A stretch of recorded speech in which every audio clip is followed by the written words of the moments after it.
Revision everything में एक बार फिर से आप लोगों का बहुत बहुत स्वागत है। तो कैसे हैं आप लोग? आई होप आप सब बहुत ही अच्छे होंगे। देखिए, इस समय हम यूपी स्पेशल यानी कि हिस्ट्री का सिलेबस देख रहे हैं, जो कि हमारे यूपी स्पेशल का पार्ट है। और ये जो उत्तर प्रदेश का इतिहास है, उत्तर प्रदेश में होने वाले छोटे एग्ज़ाम से लेके बड़े एग्ज़ाम तक पूछे जाते हैं। अब चाहे वो ग्रुप डी का हो, ग्रुप सी का हो, या फिर यूपी पीसीएस का प्री हो, मेंस हो, या फिर आर ओ यानी कि पीसीएस द्वारा जो भी कंडक्ट करवाए जाते हैं, वो सभी एग्ज़ाम में यूपी स्पेशल पूछा जाता है। तो उसी के लिए हम लोग यूपी का इतिहास देख रहे हैं। तो इसके पहले की वीडियो में हम लोगों ने पाषाणकालीन उत्तर प्रदेश का इतिहास देखा हुआ है। तो अभी हम लोग आद्य ऐतिहासिक काल देखना शुरू करेंगे, ठीक है, जिसमें कि हमारा हड़प्पा सभ्यता आता है। तो चलिए देखते हैं कि उत्तर प्रदेश से हड़प्पा सभ्यता के कौन कौन से साक्ष्य मिले हुए हैं। तो देखिए, जो हड़प्पा है उसको भी 3 भागों में बांटा गया है। पहला है आद्य हड़प्पा, यानी जो शुरुआती प्रोसेस में हड़प्पा था, पूरा बनने से पहले, ये तब का है। दूसरा है विकसित हड़प्पा, जब वो पूरी तरीके से विकसित हो चुका था। तीसरा पतनोन्मुख हड़प्पा, यानी कि जब उसका पतन शुरू हो गया था।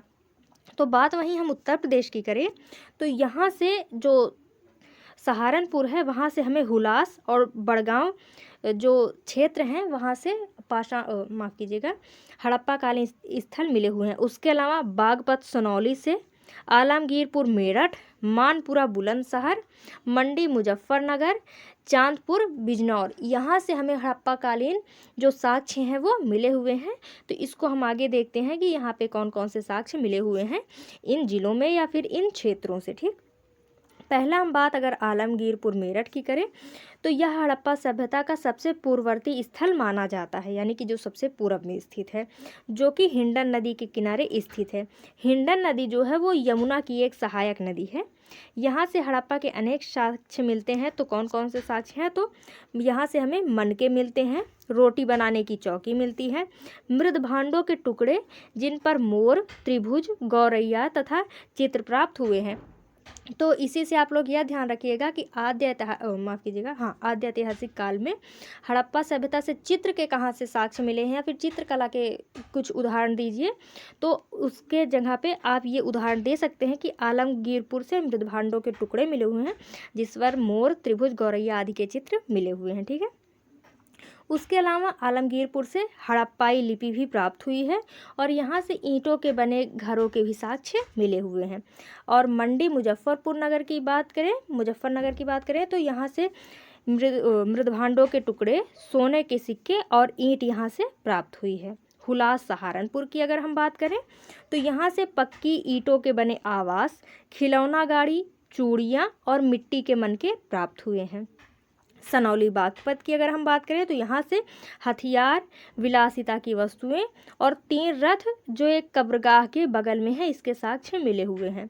बड़गांव सहारनपुर की बात करें तो यहाँ से मृदभांड, मनके और बर्तन के साक्ष्य मिले हुए हैं। और अब अगर हम बात करें मानपुरा बुलंदशहर की तो यहाँ से मनके, खिलौना, तांबे के बर्तन प्राप्त हुए हैं, ठीक है। चांदपुरा बिजनौर की बात करें तो यहाँ से मृदभांड के टुकड़े और आवासीय संरचना मिली हुई है। तो इस प्रकार हम देखते हैं कि जो हड़प्पा काल था उसके साक्ष्य हमें उत्तर प्रदेश से मिले हुए हैं, ठीक है। तो अब हम हमारा आद्य ऐतिहासिक काल तो हो ही गया हड़प्पा से रिलेटेड। अब हम वैदिक काल की ओर चलते हैं कि वैदिक काल के साक्ष्य यूपी से कहाँ कहाँ मिले हुए हैं, ठीक है। चलिए, तो हम वैदिक काल का देख लेते हैं। तो वहीं अगर हम आर्यों के आगमन की हम बात करें तो ऐसा कहा जाता है कि जो आर्य थे वो मध्य एशिया से आए हुए थे। और मध्य एशिया में किधर से? तो जो उत्तर पश्चिम का क्षेत्र था, यहाँ से ये लोग आए हुए थे। तो वही यहाँ पे दर्शाया गया है कि इधर से आर्यों का आगमन हुआ था, ठीक है। और लेकिन जो ऋग्वैदिक काल था उस समय पे जो आर्य थे वो सिंध और पंजाब के क्षेत्र में ही थे। मुख्यतः उत्तर प्रदेश में उनका आगमन नहीं हुआ था, क्योंकि अगर आप यूपी का मैप देखते हैं तो ये हमारा उत्तराखंड है, मतलब उत्तराखंड है।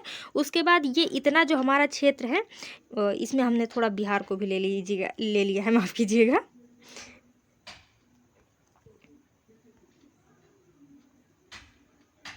हमारा ये जो इतना क्षेत्र है ये हमारे उत्तर प्रदेश का है, इसमें थोड़ा भारत का मैप थोड़ा गड़बड़ बन गया है, उसके लिए सॉरी। तो इतने यहाँ पे हमारा उत्तर प्रदेश का एरिया है। लेकिन अभी जो ऋग वैदिक काल है इसमें जो आर्य थे वो आए नहीं थे, तो वैदिक काल शुरू नहीं हुआ था। लेकिन जो उत्तर वैदिक काल है उसके साक्ष्य हमें उत्तर प्रदेश से मिलते हैं। तो चलिए उसके बारे में हम देखते हैं, ठीक है। उत्तर प्रदेश के वैदिक कालीन इतिहास की जानकारी मुख्यतः दो स्रोतों से मिलती है, यानी कि उत्तर प्रदेश में आर्यों की गतिविधियां थी उसके दो साक्ष्य मिलते हैं। कौन कौन से? तो पहले उत्तरी काली पॉलिश वाले मृदभांड और उसके साथ साथ में वैदिक साहित्य।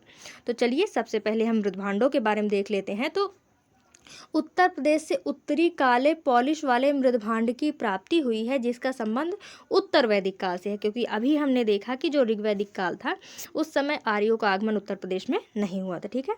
आर्यों की गतिविधियों और निवास का मुख्य केंद्र उत्तर प्रदेश भी रहा है। वहीं अगर हम वैदिक साहित्य की बात करें तो वैदिक साहित्य में वेद, ब्राह्मण ग्रंथ, आरण्यक और उपनिषद आते हैं, ठीक है। तो इसमें वैदिक साहित्य की रचना प्रारंभ में पश्चिमोत्तर भारत में हुई थी, विशेषतः सरस्वती नदी के आसपास। किंतु उत्तर वैदिक काल में आर्यों की गतिविधियों का मुख्य केंद्र उत्तर प्रदेश बना। यहाँ भी कुछ वैदिक साहित्यों का संकलन हुआ है, ठीक है। वैदिक काल में उत्तर प्रदेश आर्यवर्त का हिस्सा था। इसका उल्लेख ऋग वैदिक साहित्यों में और ऋग्वेद में मिलता है। उत्तर वैदिक काल के दौरान आर्य जन या फिर कबीलों के बसाव का मुख्य केंद्र उत्तर प्रदेश भी था। वैदिक साहित्य जैसे ऋग्वेद, सामवेद, यजुर्वेद, अथर्ववेद, ब्राह्मण ग्रंथ, आरण्यक, उपनिषद आदि से हमें वर्तमान उत्तर प्रदेश के कुछ भौगोलिक क्षेत्रों का वर्णन मिलता है। कौन कौन से क्षेत्र? तो चलिए उसको हम देखते हैं। सबसे पहले ऋग्वेद में हमें गंगा व यमुना जैसी नदियों का उल्लेख मिलता है, ठीक है। और ये मुख्यतः हमारे उत्तर प्रदेश में ही बहती हैं, है ना। ऋग्वेद से हमें भगवान कृष्ण के नामोल्लेख का वर्णन मिलता है, जिनका जन्म उत्तर प्रदेश के मथुरा में हुआ था। ये तो हम सबको पता है कि कृष्ण जी का जन्म मथुरा में हुआ था, ठीक है।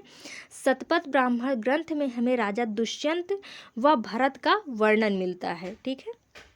उसके अलावा उत्तर प्रदेश उत्तर वैदिक काल में कई जनपदों का केंद्र था, जैसे कुरु, जो कि मेरठ के आसपास वाले क्षेत्रों में था, ठीक है। और जो कुरु थी इसकी राजधानी कौन थी? तो हस्तिनापुर थी, ठीक है।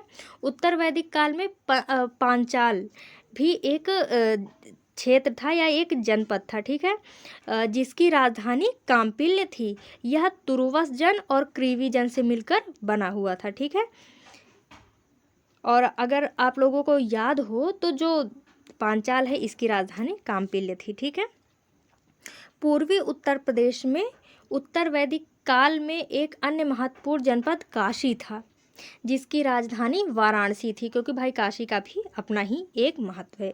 इसके अतिरिक्त उत्तर वैदिक कालीन लोहे के साक्ष्य हमें उत्तर प्रदेश से मिले हुए हैं। कहाँ से? तो हस्तिनापुर, नोह, बटेश्वर, अतिरंजी खेड़ा आदि जगहों से उत्तर वैदिक कालीन लोहे के साक्ष्य मिले हुए हैं, क्योंकि इस समय तक लोहे की खोज हो चुकी थी, ठीक है। तो इस प्रकार हम देखते हैं कि वैदिक काल में मुख्यतः उत्तर वैदिक काल में आर्यों की गतिविधियों का एक मुख्य स्रोत उत्तर प्रदेश था। तो आई होप कि आपको ये समझ में आया होगा और आपके एग्जाम में हेल्प करेगा। अब अगले वीडियो में हम लोग जैन धर्म और बौद्ध धर्म से संबंधित जो हमारे उत्तर प्रदेश का इतिहास है उसके बारे में हम देखेंगे। तो मिलते हैं नेक्स्ट वीडियो में। Thank you.